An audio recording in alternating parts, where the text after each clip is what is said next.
Hey PA junkies, happy Wednesday! As always, it's great to see you here in my little nook of the interwebs. If you're new here, welcome on in. My name's Kat. I talk all things my home state of Pennsylvania, otherwise known as PA. So many of you over the years on my social accounts on TikTok, on Instagram, Facebook, you name it, in emails, have submitted a lot of spooky PA-based stories, and they were scattered all over the place.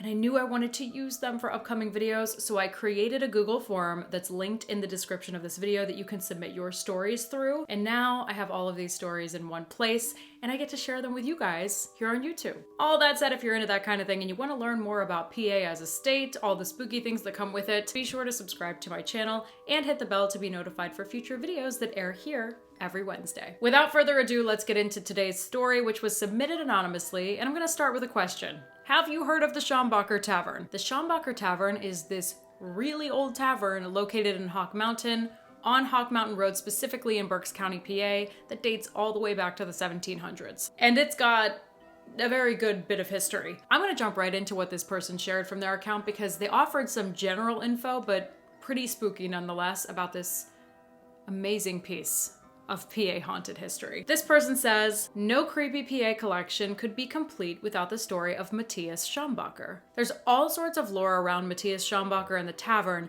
and I don't have any personal experience with this, except that I used to do a lot of camping and training at Hawk Mountain, and folks talked. There's all sorts of supernatural things that are claimed to have happened at the tavern, which is now owned by the Hawk Mountain Sanctuary. And for a while, the interns lived there, but they had to stop housing them at the tavern because so many creepy things were happening. I did an article back on this in college, and just writing the article creeped me out so much. To whoever shared this with me, hey, if you still have that article, send it on over. I'd love to read it. If you're watching this, that is. For those who don't know about the Schambacher Tavern, or the Schambacher Tavern, I'm gonna get into that in a second because it's known two different ways. Matthias Schambacher was a very prominent figure in the early history of Berks County, and his tavern that I mentioned has been the subject of a lot of ghost stories and legends. Matthias Schambacher's last name is often referred to in certain pieces written by curators at the Hawk Mountain Sanctuary, the first curators, as Schambach. So you can interchangeably use Schambacher and Schambach. But before I get into Matthias Schambacher and what his role was at this tavern, I have to draw attention to the fact that this tavern was built back in 1793. So it's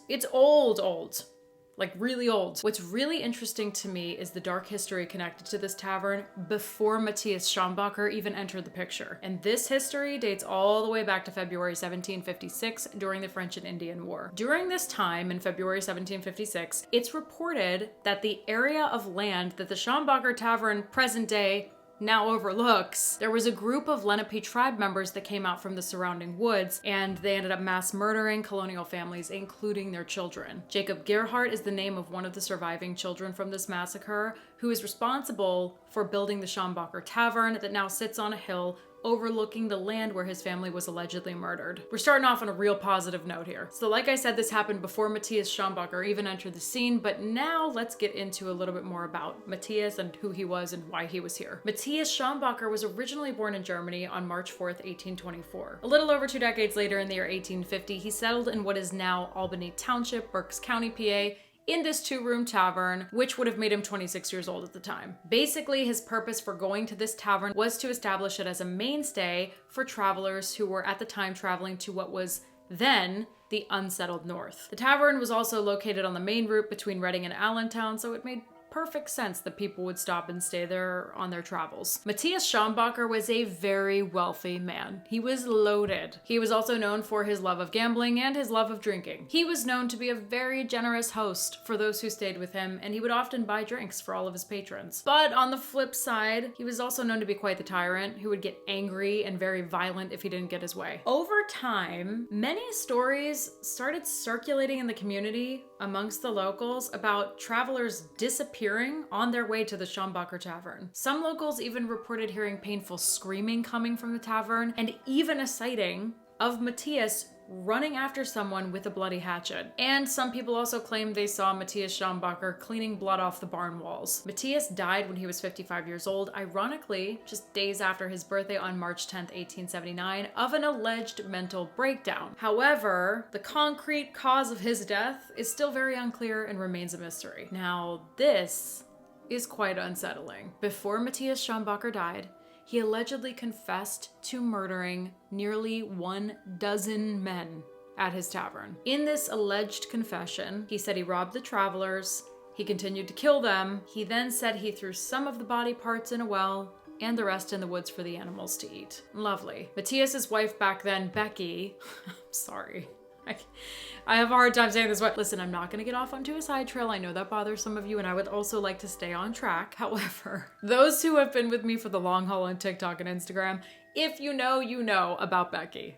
That's all I'm gonna say. So anyway, Matthias's wife, Becky, at the time, reduced all of these confessions that he was confessing to random people in the town to his chaotic mental state. So much so that at some point, Becky cut people off from visiting Matthias altogether. She was like, we're done. Was she protecting him? I personally didn't even know Becky was in the picture until I got deeper into my research. In that same vein, speaking of Matthias's mental state at the time, he claimed that he had a voice in his head that not only drove him completely mad, but drove him to murdering people, literally telling him to kill his people that were staying with him. And allegedly, he claimed the voices were so loud that he ended up actually carrying out these murders. Today, Matthias Schambacher is buried in the New Bethel Union Cemetery in Kempton, PA, which is just a hop, skip, and a jump from the tavern he once owned. I read that on his original tombstone, his name was apparently misspelled. I think it was like Matthais and not IAS for Matthias. But you wouldn't be able to see physical evidence of that today if you went to visit his grave, because that tombstone was allegedly stolen in the early 2000s. And again, there's still a lot of mystery around the cause of death for Matthias Schambacher. Some say he was murdered by a group of thieves who were after his wealth, and a lot of other people say he died of natural causes. Regardless of how Matthias chose to go out of this world, there's one thing that a lot of people are very certain of, that his spirit still haunts that tavern to this day. Many people over the years who have visited the Schambacher Tavern, or the Schambacher Tavern if you will, whatever you fancy, have reported seeing apparitions, hearing really strange noises, and in general, just feeling a very, very creepy presence. Some have even claimed to see what they believe to be Matthias Schambacher's ghost wandering through the building. There's an article I read about this from the Morning Call, and they shared this story of this young assistant curator by the name of Seth Benz, who lived in Schambacher's Tavern from January 1978 to June of 1984. And he was there for enough time to have experienced some weird things. Seth, in this article, shares that this was the first time he ever believed that the paranormal exists. As a skeptic, he basically said this came down to two options. What he was seeing, hearing, and feeling was a result of the paranormal, or just his sanity completely crumbling. Seth also said that at one point there were two parapsychologists who came to the tavern, and after that, things got even stranger. And here's what he shares in this article about the time he was staying at the tavern from January of 1978 to June of 1984. I was washing the dishes, and I was by the light switch near the refrigerator that was behind me. It was the only light I had on in the house. I finished washing the dishes, and I just turned around, and my glance just so happened to go right to the light switch. I saw the light switch go down, and I could hear the switch click and the lights go off. Then there was a pause of maybe 4 to 5 seconds, and the light went back on, and the light switch was back up. Then the same thing happened again. Seth also details these unexplained noises that he heard during his time at the property, like the muffled crying of a child,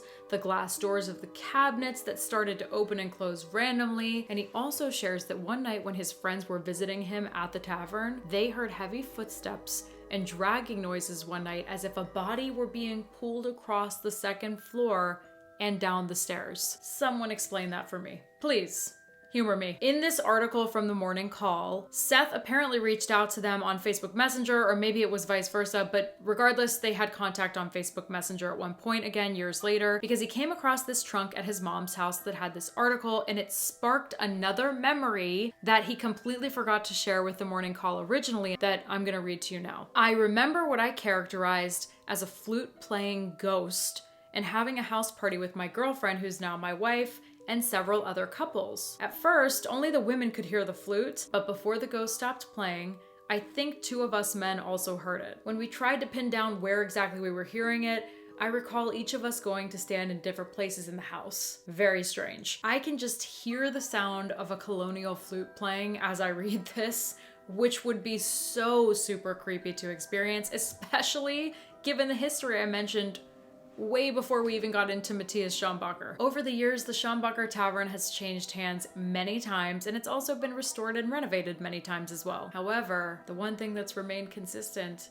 is the now ghostly presence of Matthias Schambacher himself. Whether you believe in ghosts or not, those are some pretty dark rumors and allegations about a very well-known man at the time. So don't be surprised if you end up visiting the Schambacher Tavern and you see, hear, feel things that you can't explain or that just generally really creep you out. I personally have not been to the Schambacher Tavern, but I know myself, I'm insane. So I will absolutely be going there. If you, on the other hand, have been to the Schambacher Tavern, first of all, I'm very jealous. Second of all, let us know about it in the comments because I love to read your stories. That is all for today's story. Thank you guys for watching as always. I hope you have an amazing rest of the week. If you're a freak like me and you love hearing about these paranormal experiences here in our beautiful PA Commonwealth, don't forget to subscribe and hit that bell to be notified for future videos that air here on my channel every Wednesday. Thank you guys for hanging out with me around my virtual bonfire. I'll see you on the next one.